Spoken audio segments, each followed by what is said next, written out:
Somewhere underground right now, billions of insects are waiting. They've been waiting for 17 years, not 16, not 18, exactly 17. And when they finally crawl out of the soil all at once, covering entire forests, scientists asked, why 17? Is that just a coincidence? It is not. The answer takes us on a journey through ancient Greece, through sunflower fields, through the most uncrackable computer passwords on Earth, and into one of the greatest unsolved mysteries in all of mathematics. This is the story of prime numbers and why they hide everywhere. Before we get to cicadas and sunflowers, let's make sure we understand what a prime number actually is, because the definition is beautifully simple. Imagine you have 12 dots. You can arrange them into a neat rectangle, 3 rows of 4, or 2 rows of 6, or 1 row of 12. 12 is what we call a composite number. It can be split up evenly. Now take 7 dots, try to make a rectangle. Go ahead, you can't.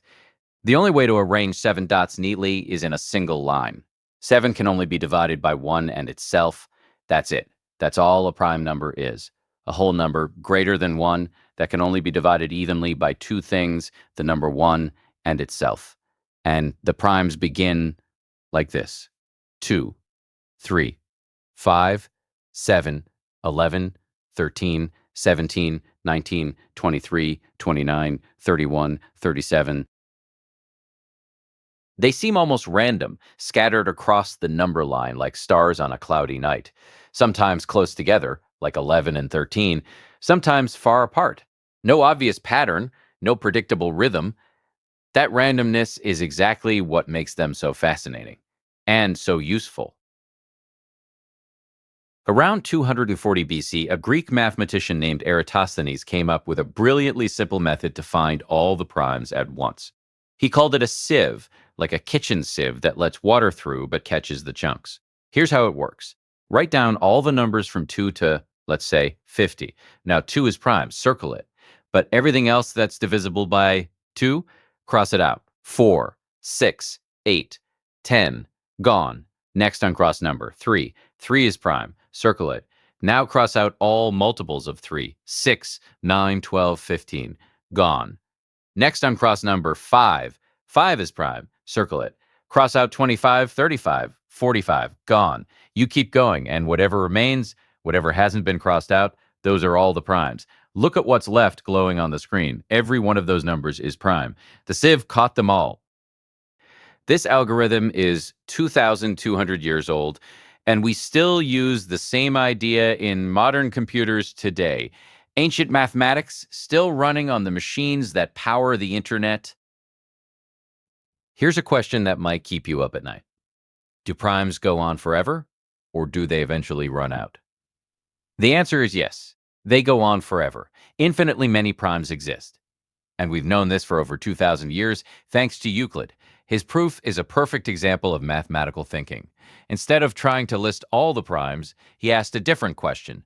What would happen if there were only finitely many? Step 1. Suppose there are only a finite number of primes. Step 2. Multiply all of them together and add 1. Step 3. This new number can't be divided by any of the primes on your list, because it always leaves a remainder of 1.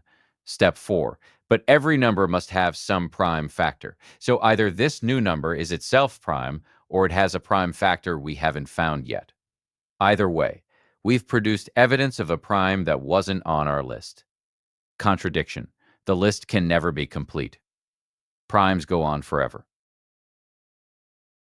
Euclid proved this without a single calculator, without a computer, without even modern notation, just pure logical reasoning. And out there, somewhere along the infinite number line, gold dots keep appearing, prime after prime after prime, thinning out, but never stopping. Now, back to our cicadas. There are several species of periodical cicadas in North America. Some emerge every 13 years, others every 17 years. 13 and 17, both prime numbers. Is that a coincidence? Evolutionary biologists think absolutely not. Here's the problem these insects face. Underground, they're safe, but when they emerge, they're vulnerable to predators, birds, wasps, fungi, that synchronize their own cycles to feast on them. If a predator has, say, a 2-year boom cycle or a 3-year cycle or a 4-year cycle, the cicada wants to emerge as rarely as possible in sync with that predator. Watch the timeline. Here are the 13-year cicadas. Here are the 17-year cicadas. Now, when do both emerge at the same time?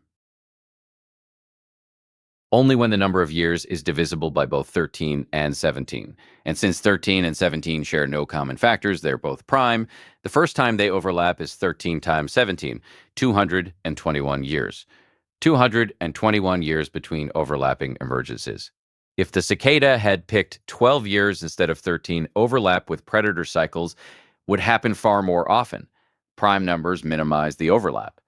Nature evolved a number theory survival strategy.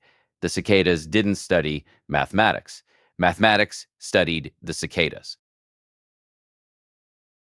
Primes don't only hide in cicada biology, they also appear in the spiral of a sunflower. Next time you see a sunflower, count the spirals swirling clockwise, then count the ones going counterclockwise. You'll almost always get 2 consecutive numbers from the Fibonacci sequence. The Fibonacci sequence goes 1, 1, 2, 3, 5, 8, 13, 21, 34, 55, 89. Each number is the sum of the 2 before it. And here's where it gets remarkable. When a sunflower grows its seeds, each new seed is placed at an angle of roughly 137.5 degrees from the last one. That angle, the golden angle, is directly derived from the golden ratio, which is intimately tied to the Fibonacci numbers. Watch this seed pattern grow on screen. See how they pack together with almost no gaps, no wasted space, no crowding. The most efficient packing nature knows how to produce. Now here's the prime connection. Many Fibonacci numbers are prime. 2, 3, 5, 13, 89, 233. The relationship runs deep. Primes, Fibonacci, and the golden ratio are all tangled together in a way mathematicians are still exploring. Nature didn't choose these patterns because they look pretty. It chose them because they work, and at the root of why they work are prime numbers. Here's a question mathematicians obsessed over for centuries. If I pick a random number near 1,000,000, what are the chances it's prime? What about near 1,000,000,000, 1,000,000,000,000? The answer comes from a spectacular result called the Prime Number Theorem, proven independently in 1896 by 2 mathematicians, Hadamard and de la Vallée-Poussin. The theorem says near the number n, roughly 1 in every natural logarithm of n numbers is prime. Don't worry about what a logarithm is. Here's what it means in practice. Among the first 10 numbers, about 40% are prime. Among numbers near 100, about 20% are prime. Near 1,000, about 14.5%. Near 1,000,000, about 7%. The primes thin out, they get rarer and rarer, but, and this is crucial, they never stop. No matter how high you go on the number line, there will always be another prime. They just get harder and harder to find. In 2018, mathematicians found a prime with nearly 24 million digits. Think about that. A number with 24 million digits, and the only thing that divides it is 1 and itself.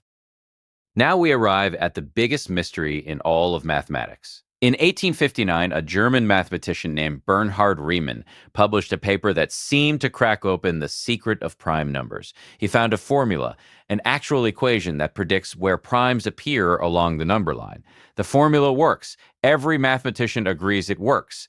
But it rests on one unproven assumption, a conjecture Riemann himself wasn't sure about. He assumed that a certain set of numbers all line up perfectly on one specific line in a mathematical landscape called the complex plane.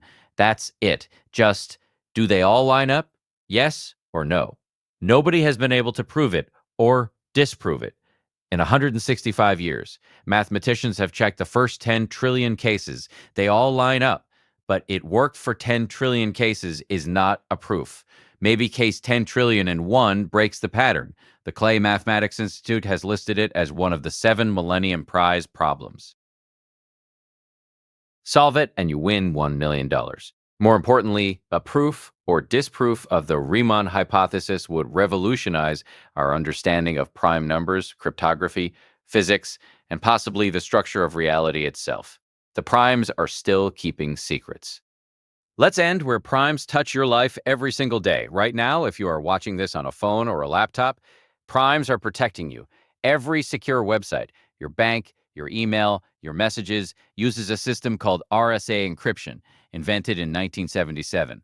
And RSA is built entirely on one beautiful, simple asymmetry. Multiplying two huge prime numbers together is fast, easy. A computer can do it in microseconds. But taking that result, the product of two enormous primes, and figuring out which primes went into it, that's called factoring. And factoring is brutally, almost impossibly hard. The best computers on Earth, working for billions of years, cannot factor a number made from two large enough primes.